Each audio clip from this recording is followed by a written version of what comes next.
보통 우리가 이 화평과 관련해서 사람들을 세 부류로 이렇게 나눈다고 그럽니다. 첫 번째 부류는요, 화평을 깨는 사람들이 있다 그래요. 하여간 그 사람들이 가는 곳은 평안했다가도 이제 분열이 생기게 되고 문제가 있고, 그런 사람들은 대체적으로 보는 관점이 부정적이어서 모든 것을 사사건건 이제 부정적으로 보는 거죠. 늘 이제 옳고 그른 것을 따지기 좋아하고 의심하기 좋아하고 적대적이고 또 뭐 이렇게 마음에 상한 것이 있어 그런지 부정적으로 이렇게 보면서 아무튼 그런 사람들이 있는 곳에는 이제 분열이 끊이지 않는다. 그래서 피스메이커가 아니라 그런 사람들은 트러블 메이커다. 보통 이렇게 얘기를 하는 사람들이 있다고 그럽니다. 두 번째로는 이제 평화 애호주의자. 그러니까 뭐 내가 특별히 화평케 하고 그러는 거는 관심이 없고 그저 나 혼자 잘하면 되지. 뭐 세상이 어찌 됐든 간에 나는 내 길을 간다. 뭐 이렇게 살아가는 그런 부류의 또 사람들이 있다 그래요. 거기에 비해서 세 번째로 이제 화평을 만드는 사람들이 있다 그럽니다. 분쟁이 있고 다툼이 있을 때 그냥 지나가지 아니하고 뭐 그런 일을 이제 감당하기 위해서 때로는 힘들고 어려움이 있지만 그 문제 속으로 분쟁 속으로 들어가서 서로 이제 화해시키고 다툼을 이제 해결해 주는, 그래서 늘 그들이 있는 곳에서는 이제 평화와 화목함이 이제 있다라는 거죠. 사실 어떤 사람들을 보면은 그런 경우들을 많이 보죠. 이쪽에 가서는 저쪽 사람을 이제 욕하고 또 저쪽에 가서는 이쪽 사람들을 욕하고 그러는데, 이 화평을 만드는 사람들은 이쪽 가서 저쪽 사람을 칭찬해주고 또 저쪽에 가서 이쪽에 있는 사람들을 칭찬해줌으로 말미암아 늘 그들이 가는 곳에는 화목의 그런 역사들이 일어난다는 겁니다. 오늘 말씀해 보면은 하나님께서 그런 사람이 뭐라고 말하고 있습니까? 복되다 이렇게 얘기를 하고 있다라는 거예요. 사실 이제 우리가 이 팔복을 공부할 때 팔복은 뭐라고 했습니까? 그리스도인의 성품이라는 말을 했어요. 예수 그리스도의 어떤 성품, 그리스도의 성품이, 그리스도인의 성품이 어떠해야 되고 또 그들의 삶이 어떠한가를 잘 가르쳐주는 말씀이 팔복이다 이렇게 했는데, 오늘 말씀, 이 일곱 번째 화평케 하는 자라는 말씀은 그리스도인의 성품보다는 그들의 행위에 이렇게 강조점이 놓여 있다고 볼 수가 있습니다. 그래서 오늘 이 말씀을 들을 때는 나의 성품이 어떠한가 이런 것도 살펴볼 수 있겠지만 무엇보다도 나의 말과 어떤 행동과 삶이 정말 하나님 자녀다운 삶이었는가? 이런 것들을 한번 점검하면서 이렇게 우리가 말씀을 들었으면 좋겠다 이런 생각이 듭니다. 이제 오늘 말씀을 이제 좀 살펴보려고 하는데 한 세 가지 정도로 보면 좋을 것 같아요.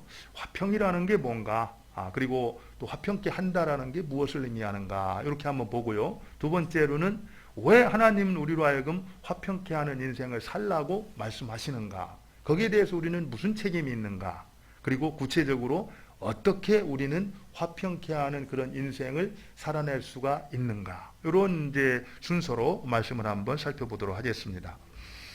첫 번째, 여러분들 화평이 무엇인가? 화평케 하는 자는 복이 있다 이렇게 말을 했는데, 정말 복이 있다라고 말하는 그 화평, 이 화평이 무언가 여러분들 잘 알고 계세요? 화평이 무언가?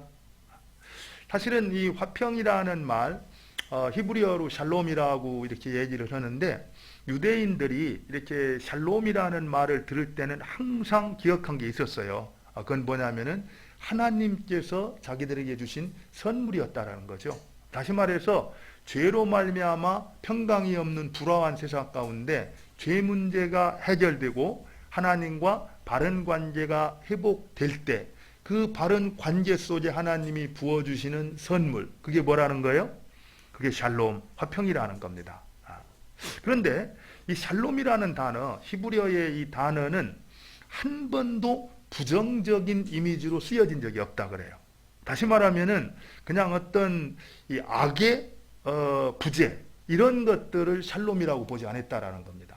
악의 부재가 샬롬이 아니라 선으로 충만한 것, 이것을 샬롬이다 이렇게 표현을 했다라는 거예요. 그래서 제가 이 화평이 무엇인가 이거를 좀 이렇게 나누려고 하다가 이 성 프란시스가 이렇게 드렸던 평화를 위한 기도가 생각이 났어요. 그래서 이 기도를 잘 살펴보면은 진짜 화평이 뭔지를 잘 알 수 있겠다. 그리고 또 화평케 한다라는 것이 무엇인가를 알 수 있겠다. 그런 생각이 들었습니다. 그래서 제가 잠깐 여러분들에게 소개를 드리고 싶은데요. 사실 이 성 프란시스가 이 평화를 위하는 기도를 드렸던 데는 배경이 있습니다. 사연이 있었다라는 거예요.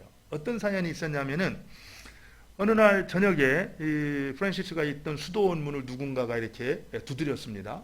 그래가지고 이제 문을 열고 나가봤더니 아주 굉장히 험상궂은 이 형태를 가지고 있는 나병 환자가 이제 이 앞에 서 있었어요. 그러면서 여기를 좀 추워서 그러는데 나를 좀 안에 들어가서 쉴 수 있게 해줄 수 없겠냐고. 그래서 이제 그가 이제 안으로 인도해가지고 방 안으로 인도했다 그래요. 그러니까 이제 방 안에 딱 들어와서는 내가 좀 배가 고파서 그런데 좀 먹을 것을 좀 줄 수 없겠냐고. 그래서 또 이제 한 끼 식사를 잘 이렇게 대접을 해서 이제 공개를 했다 그럽니다. 그러고 났더니 그가 또 하는 얘기가 내가 좀 추워서 그런데 당신이 나를 좀 이렇게 따뜻하게 해줄 수 없겠냐고. 그래서 이제 자기의 옷을 벗어서 이제 덮어주고선 이렇게 안아줬다 그래요. 그리고 나서 그날 밤 이제 잠을 이제 잤다라는 겁니다. 그런데 그 다음날 일어나서 보니까 그곳에 있던 사람이 자취를 감추고 없더라는 거예요. 흔적조차 없이 사라졌다라는 겁니다. 그런 다음에 프란시스는 깨달았다라는 거예요. 바로 우리 주님께서 그 모습으로 나를 찾아오셨다라는 걸 깨닫고 그 하나님 앞에 감사의 기도를 드렸다라는 겁니다. 그 감사의 기도 내용이 바로 평화를 위한 기도였습니다. 우리 한번 이 평화를 위한 기도를 한번 그 내용을 이렇게 생각하면서 같이 우리가 드렸으면 좋겠어요. 우리 한 절 한 절 같이 해볼까요? 같이 읽겠습니다. 시작. 주님, 저를 당신의 도구로 써주소서. 미움이 있는 곳에 사랑을, 다툼이 있는 곳에 용서를, 분열이 있는 곳에 일치를, 의욕이 있는 곳에 신앙을, 그릇됨이 있는 곳에 진리를, 절망이 있는 곳에 희망을, 어두움에 빛을, 슬픔이 있는 곳에 기쁨을 가져오는 자 되게 하소서. 위로받기보다는 위로하고 이해받기보다는 이해하며 사랑받기보다는 사랑하게 하여 주소서. 우리는 줌으로써 받고 용서함으로써 용서받으며 자기를 버리고 죽음으로써 영생을 얻기 때문입니다. 이 기도를 보면은요, 미움이 있는 곳에 사랑을, 그냥 미움 없애주십시오 이렇게 말하는 게 아니라 그곳에 사랑으로 채워주기를, 다툼이 있는 곳에 용서를, 분열이 있는 곳에 일치를, 그냥 악이 없는 상태가 아니라 그곳에 선한 것으로 바로 채워주기를 기도했다라는 겁니다. 사실 히브리어에서 말하고 있는 샬롬, 이 평안이라는 것, 화평이라는 것은 바로 그런 의미였다라는 거예요. 단순하게 악의 부재가 아니라 선으로 충만한 상태. 하나님과 바른 관계요, 이웃들과 바른 관계. 그 바른 관계 속에 하나님이 부어주시는 선물소의 샬롬. 이것이 바로 히브리인들이 노래했던 샬롬이었다. 이렇게 볼 수가 있죠. 바로 하나님께서 그런 화평케 하는 자가 복이 있다. 이렇게 말씀을 했다라는 겁니다. 그래서 우리가 한번 왜 하나님께서는 우리로 하여금 화평케 하는 삶을 살라고 하는가? 여러분들 뭐 제가 말 안 해도 다 알겠죠, 그죠? 지금 우리가 살아가는 세상이 어떻습니까? 끊임없이 다투고 분쟁하는 세상이잖아요, 그죠? 저는 지금까지 살아오면서 옛날에도 다툼이 있었어요. 또 분쟁도 있었습니다. 또 이렇게 서로 막 편갈라가지고 비판하고 이러는 것도 있었어요. 근데 요즘만큼 이렇게 심했던 적은 없는 것 같아요. 눈만 뜨면은 막 사사건건 아무 문제가 되는 것도 아닌데 누군가가 글을 한번 올리면은 그 밑에 댓글이 어떻게 옵니까? 서로 끊임없이 다투고 싸우는 그런 일들이 쉬지 않고 일어나는 걸 볼 수 있어요. 어떤 때는 막 숨이 막히는 것 같아요. 답답한 것 같아요. 그러면서 막 속상해. 왜 이 사람들이 표를 얻으려고 자꾸 그렇게 우리를 이용해갖고 이 세상을 이렇게 만드나. 그래서 아예 정치라는 게 없었으면 좋겠다. 막 이런 생각이 들 때가 있어요. 아무튼 지금 우리가 살아가고 있는 그 세상이 다툼과 분쟁이 끊이지 않기 때문에 우리는 이런 세상 가운데에서 화목하게 하는, 화평하게 하는 그런 인생을 살아야 된다라는 겁니다. 우리가 살아가고 있는 현실이 바로 우리로 하여금 화평케 하는 삶을 살아야 될 이유가 된다. 이렇게 말할 수 있고요. 두 번째는 주님께서 그렇게 명령을 했어요. 히브리서 11장 24절을 같이 한번 볼까요? 우리 한번 같이 읽겠습니다. 시작. 모든 사람과 더불어 화평함과 거룩함을 따르라. 이것이 없이는 아무도 주를 보지 못하리라. 분명히 명령하고 있습니다. 모든 사람과 더불어 화평함과 거룩함을 따르라. 화평케 하는 자로 살라. 하나님께서 우리에게 명령을 하셨다라는 거예요. 옵션이 아니라는 겁니다. 우리가 분쟁이 있고 이렇게 다툼이 있으면은 나는 그거하고 상관없으니까 내 길을 간다. 이게 아니라 그런 세상 가운데에서 그곳에 가서 그 분쟁을 화해시키고 화평한 세상으로 만드는 것. 이것이 하나님께서 우리에게 명령하신 일이라는 거예요. 근데 그것으로 부족하지 않아서 하나님께서 아예 직분을 주셨습니다. 고린도 후서 5장 18절에 보면 모든 것이 하나님께로 났나니 저가 그리스도로 말미암아 우리를 자기와 화목하게 하시고 또 우리에게 화목하게 하는 직책을 주셨으니 우리는 하나님께로부터 이 세상에서 분쟁과 다툼이 끊이지 않는 이 세상 가운데서 화목하게 하는 직분을 받은 사람들이라는 겁니다. 그러니까 우리에겐 책무가 있어요. 우리가 살아가는 세상 가운데서 분쟁이 그치고 다툼이 그치고 화목하게 하는 그런 세상을 만들어가야 될 책임이 있다라는 겁니다. 그렇기 때문에 우리는 이 세상 가운데서 화목해 하는 삶을 살아야 된다. 이렇게 말할 수가 있죠. 그렇다면 문제는 어떻게가 문제입니다. 그죠? 어떻게 우리는 그런 화평케 하는 인생을 살아갈 수가 있을까? 여러분들 어떻게 하면 될까요? 어떻게? 저는 지금 이제 교회를 섬기면서 우리 많은 이제 교우들을 한 분 한 분 만나서 교제할 때 생각보다 많은 사람들이 자기 자신과 화목하지 않은 사람들이 참 많다는 걸 깨닫습니다. 왜냐하면은 자기 자신을 있는 그대로 받아주질 못해요. 있는 그대로 존중해 주질 못하는 겁니다. 그 이유 가운데 하나는 세상에서 너무 강하게 압박을 하기 때문에 지난주에 우리가 살펴봤던 것처럼 루키즘이라는 얘기에서 외모지상주의, 그죠? 외부에서 이런 것이 가치 있다라고 이렇게 말해주는 그 얘기에 지나치게 스트레스를 받다 보니까 나를 있는 그대로를 존중하고 받아주지 못하는 겁니다. 근데 그 말에 가만히 들어가서 보면은요, 나와 지금 화목하지를 않는다라는 거예요. 자기 자신에 대해서 불만이 많다라는 겁니다. 그렇기 때문에 존중을 못하는 거예요. 그런데요, 가만히 살펴보세요. 우리가 정말 화평케 하는 인생을 살기 위해서 또 그럴 수 있는 근거가 어디 있는가? 우리 한번 말씀을 볼까요?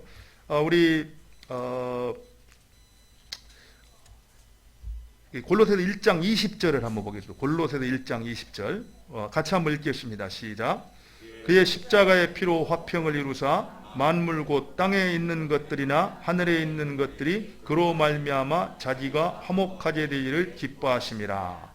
여기 보면은 그의 십자가의 피로 화평을 이루사 그랬거든요. 그래서 만물 곧 땅에 있는 것들이나 하늘에 있는 것들이 그로 말미암아 자기와 화목하게 되기를 기뻐하심이라. 실제로요, 예수 그리스도의 십자가를 통해서 우리는 이미 화목하게 된 자입니다. 화평을 선물로 받은 자들이에요. 서론에서 말씀했듯이 바로 우리가 죄 때문에 하나님과의 관계가 깨졌고 피조물과의 관계가 깨졌고 사람들과의 관계도 깨져서 끊임없이 착취하고 주장하는 관계가 됐잖아요. 그랬는데 예수님께서 희생제물, 화목제물이 되셔가지고 십자가를 지심으로 죄가 어떻게 했습니까? 죄값을 지불하고 죄가 해결된 거예요. 그러면서 다시 하나님과 관계가 회복된 겁니다. 그런 가운데 하나님이 선물로 주신 것이 뭐냐면은 화평, 이 샬롬이라는 은혜인 거죠. 그래서 우리는 이미 샬롬을 선물로 받은 자들이에요. 그렇기 때문에 이 내가 받은 샬롬을 또 다른 사람들에게 어떻게 됩니까? 나눠줘야 됩니다. 그래야 그 사람도 샬롬을 경험할 수가 있다라는 거예요.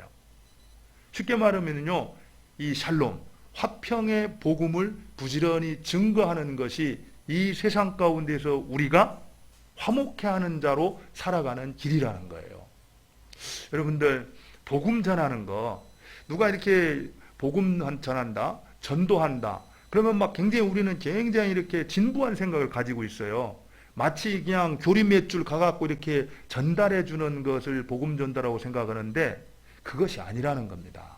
이 복음을 전한다는 건 놀라운 일입니다. 바로 죽음 가운데 있었던 소망이 없이 살아가던 사람들이 이제 새로운 인생으로 변화될 수 있는 기회가 된다라는 거예요. 우리가 전해주는 이 한마디에 이 예수 그리스도의 십자가 복음을 통해서 죽었던 사람이 살아내고 이 인생 가운데 의미 없이 살아갔던 사람들이 이제 참된 가치를 깨닫고 참된 인생을 출발할 수 있는 출발이 될 수가 있다라는 겁니다.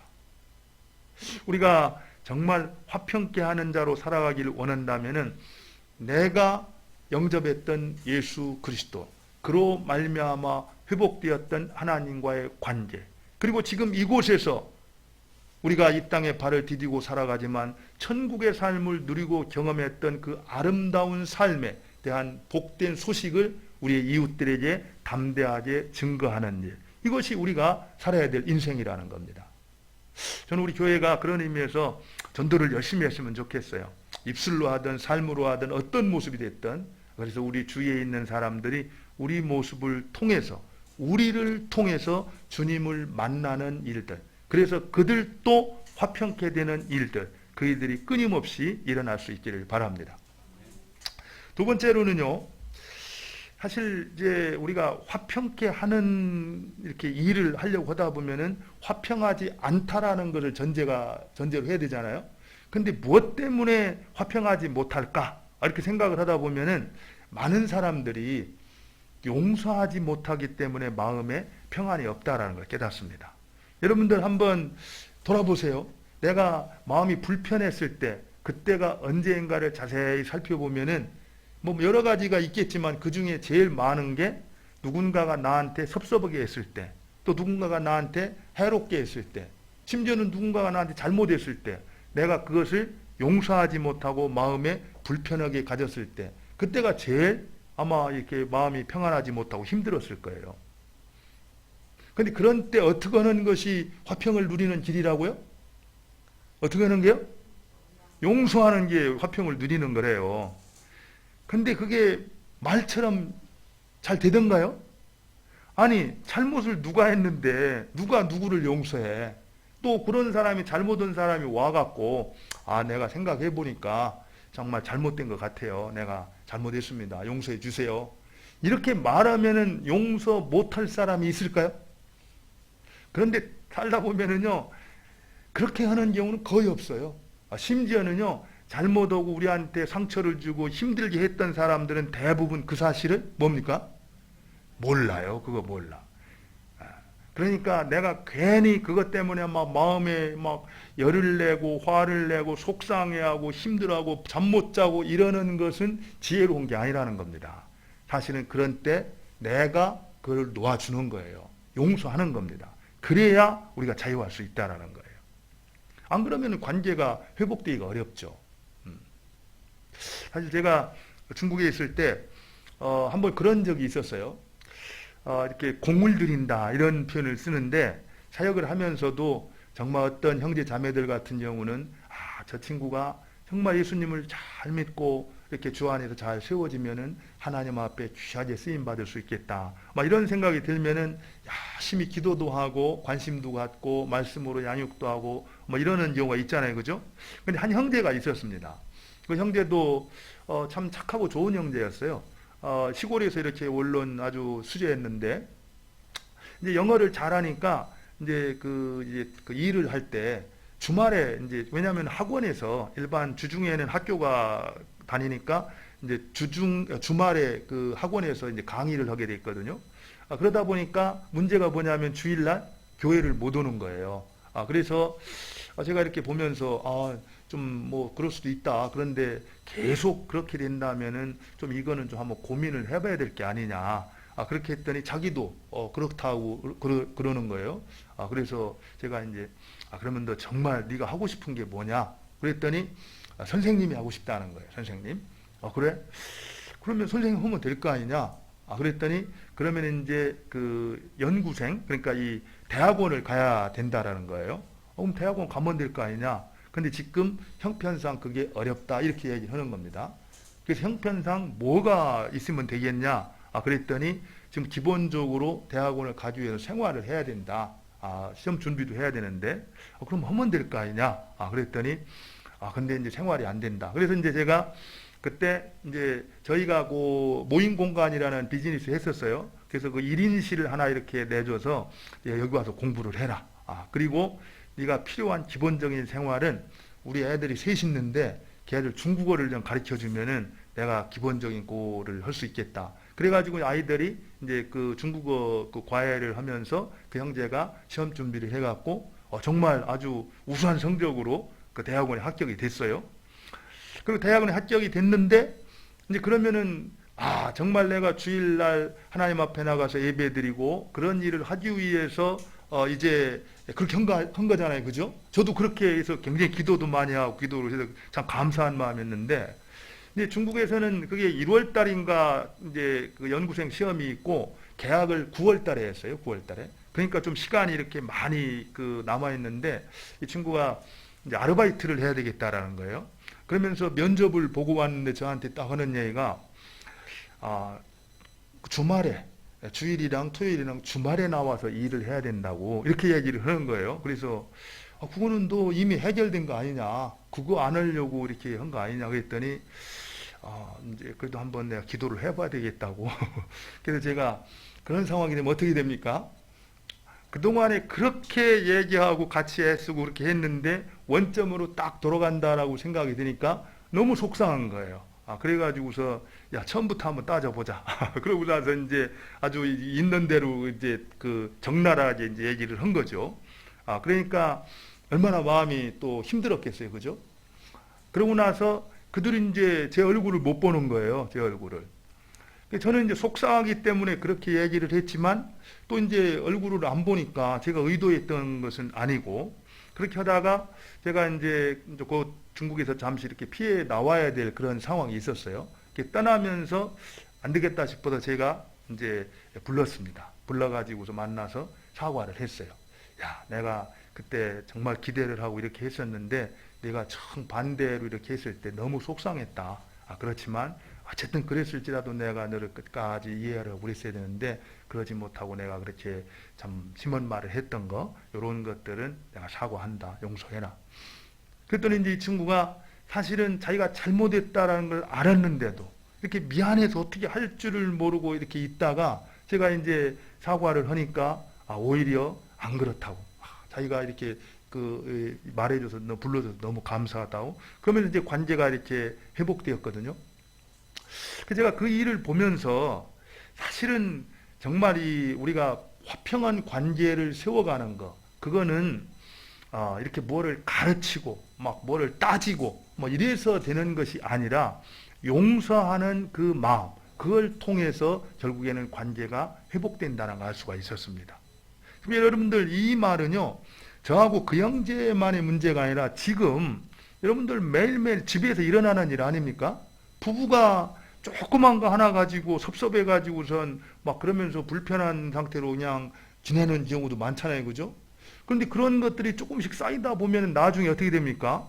아무것도 아닌 거, 치약을 왜 위에서 벗었자냐 밑에서 벗었자냐, 아주 사소한 것으로부터 출발했다가 그것이 마음에 풀지 못하고 용서하지 못하면 어떻게 됩니까? 나중에 그것 하나 이해하지 못하냐라고 하면서 이혼을 하는 거예요. 이런 일들을 생각할 때 우리가 정말 화평한 그런 인생을 살아가기 위해서 해야 될 일이 있다면 뭐라는 거예요? 용서하는 일이라는 겁니다. 그래서 용서 내 마음대로 안 돼요. 그래서 하나님께서 성령으로 내한테 은혜를 주셔서 나로 하여금 용서하며 살아갈 수 있도록. 그래서 교회 안에서도 마찬가지입니다. 여러분들 살다 보면은 그냥 몰라요. 그냥 자기는 그냥 툭 한마디 한 게 상처가 될 때, 아니 세상에 저 사람 저럴 수가 있어, 이렇게. 제가 이제 그 형제를 나중에 알게 됐는데 기가 막힌 사연들이 있었어요. 그 형제가 그럴 수밖에 없던, 돈에 대해서 그렇게 집착할 수밖에 없었던 이유가 있더라는 거죠. 왜냐하면 어려서부터 지질이 정말 힘들게 이렇게 하면서 내가 아니면 누구도 나를 책임져 주지 않는다라는 게 있어서 기회만 있으면은 이게 주일날 예배 드리고 이게 중요한 게 아니라 그걸 잡아야 되는 거예요. 그런 사연이 있었다라는 것을 잘 몰랐을 때는 그냥 함부로 판단할 수 있는 거죠. 그러나 그 사람한테 그런 기가 막힌 사연이 있었다라는 것을 알게 되면은 우리는 얼마든지 이해가 되는 거죠. 그런 의미에서 우리가 용서 없는 세상, 그런 가운데서 우리 그리스도인들이 먼저 용서할 때 우리는 화평한 그러한 삶을 살아갈 수가 있다라는 겁니다. 한 가지만 더 말씀을 드리면은요, 우리가 이렇게 화평을 만들어가는 것도 중요하지만 이미 하나님이 주신 화평을 잘 지키는 것도 너무 중요하다라는 거예요. 여러분들 잘 보세요. 정말 좋은 우정을 만들어가는 데는 수십 년이 걸립니다. 그런데 그 우정을 그냥 깨트리는 거는요, 아주 순간이에요, 순간. 아주 사소한 일 하나 때문에 그 관계가 완전히 깨져버리는. 사실 인간관계라는 것이 그렇게 유리그릇 같은 거예요. 그래서 우리가 서로를 잘 지키고 그런 것들을 보호하지 않으면은 우리 관계도 얼마든지 깨질 수 있습니다.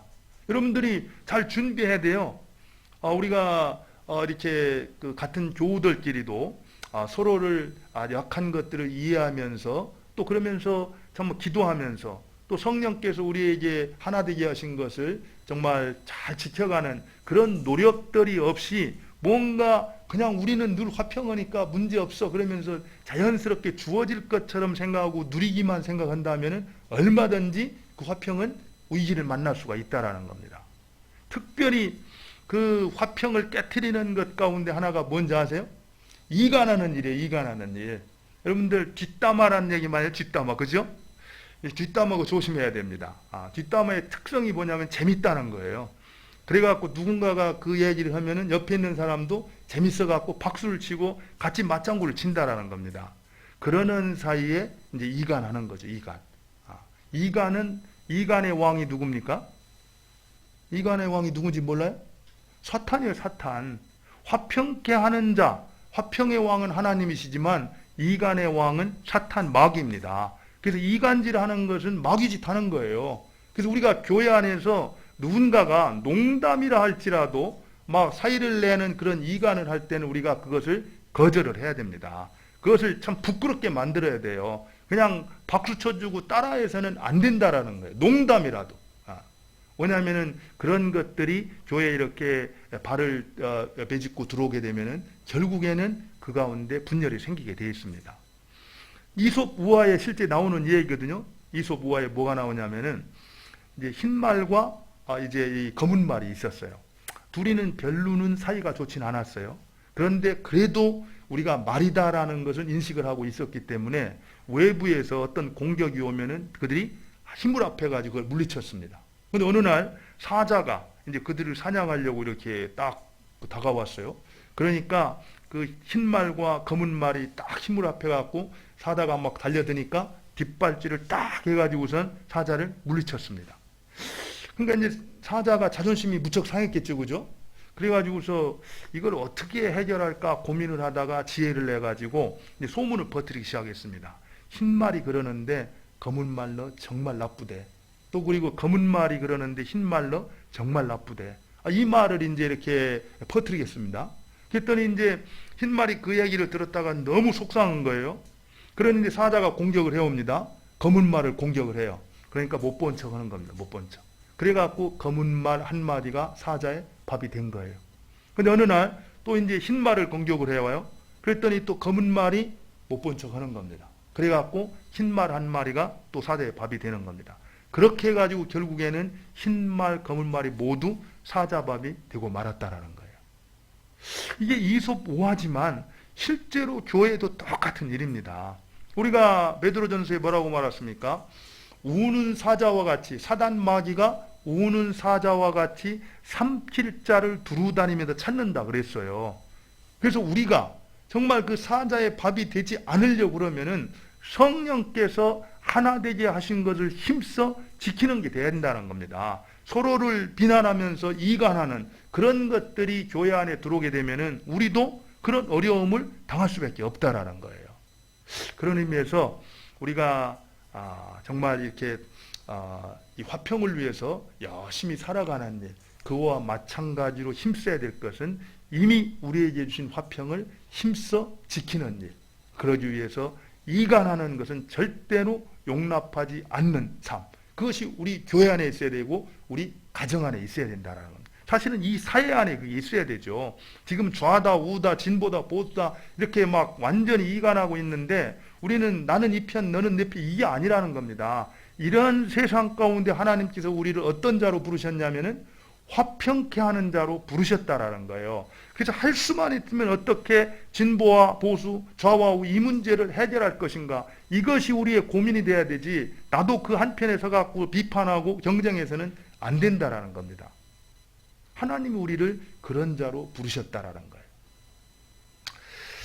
그렇다면 이제 그런 사람들에게 하나님이 주시는 상급이 뭐라고요? 상급이 뭡니까? 예, 바로 그들이 하나님의 아들이라 일컬음을 받을 것이다. 여러분들 이 히브리어에는 형용사가 발달이 안 됐다고 해요. 형용사. 그래서 이 형용사 대신에 어떤 표현을 썼냐면은, 예를 들어서 어떤 사람이 굉장히 친절한 사람이에요. 그런 사람은 친절의 아들이다, 이런 표현을 썼다는 겁니다. 또 어떤 사람이 정말 성실한 사람이야. 그러면은 그는 성실의 아들이다. 그리고 어떤 사람이 정말 남을 돕기를 이렇게 좋아하고 위로하기를 좋아하는 사람이에요. 그러면 그런 사람을 위로의 아들이다, 이렇게 표현을 썼다라는 겁니다.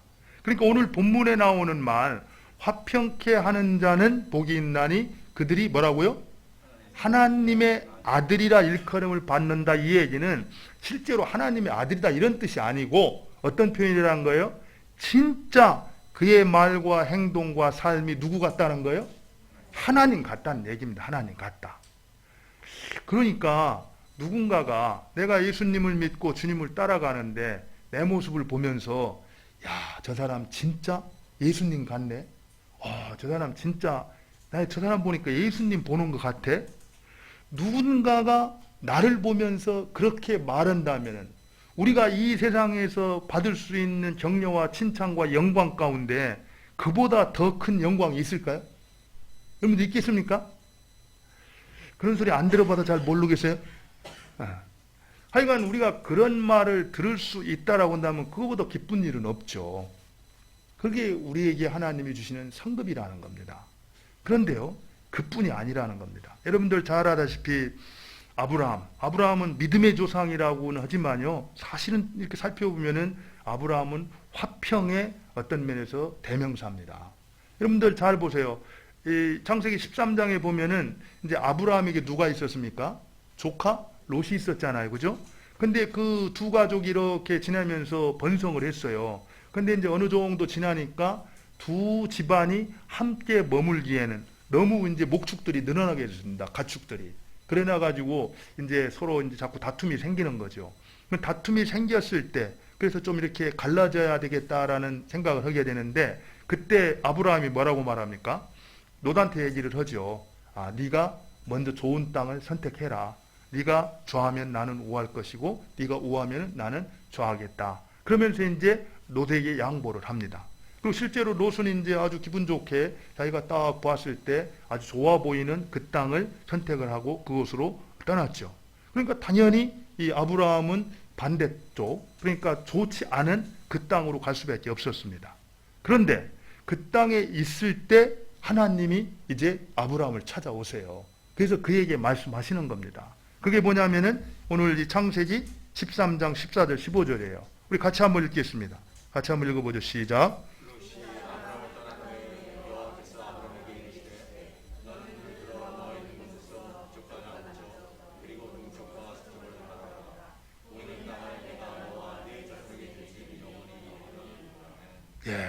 하나님 뭐라고 말씀하고 있습니까? 동쪽과 서쪽을 바라보라. 보이는 땅을 내가 너와 내 자손에게 주리니 영원히 이르리라. 하나님께서 그 마음을 기억하신다라는 겁니다. 하나님은 화평의 하나님이십니다. 그래서 그 백성들이 화평을 따라갈 때 그들을 축복하시고 인도해 주신다라는 거예요. 단순하게 우리가 이 땅에서 하나님의 아들이라 일컬음 받는, 평가를 잘 받아가지고 우리의 존재 가치가 정말 이렇게 귀하다라는 것을 인정받게 하시고 영광을 받게 하는 그것뿐만 아니라 실제 우리의 삶 가운데 하나님이 개입하셔서 우리가 기대치 않았던 그런 은혜와 복을 우리에게 허락해 주신다라는 겁니다. 근데요, 이게 그 아들도 똑같이 해요. 나중에 이삭도 아버지한테 배워가지고요, 이삭이 어떻게 합니까? 우물을 팔 때 보면은 자기가 우물을 파가지고 나면은 그 옆에 있는 족속들이 와서 차지하면서 떠나라 그래요. 그러면 싸우는 게 아니라 양보하고 떠납니다. 다른 곳에 파면 또 나와요. 그러면 또 와가지고 떠나라 그러면 또 싸우지 않고 떠납니다. 그렇게 하면서 계속 뭐라고 했습니까? 요셉이 우물을 팔 때마다 여호와께서 그에게 우물에서 물이 나게 하셨다, 이렇게 말하고 있습니다. 우리가 양보하고 또 정말 화평을 선택했을 때 하나님께서는 그런 우리를 귀하게 여기시며 그런 우리의 삶을 축복하신다라는 겁니다. 우리가 이 땅 위에서 정말 손해 안 보려고 바등바등 싸워가지고 우리가 높임을 받고 부자가 되는 것이 아니라 정말 하나님 편에 서서 화평을 선택했을 때 하나님께서 우리에게 필요한 것들을 채워주심으로써 풍성한 삶을 우리가 살 수 있도록 하신다라는 겁니다. 저는 우리가 그런 선택을 하고 그런 은혜를 누리며 살아갈 수 있기를 바랍니다. 우리 같이 기도하겠습니다. 오늘 말씀을 생각하면서 한번 기도하죠.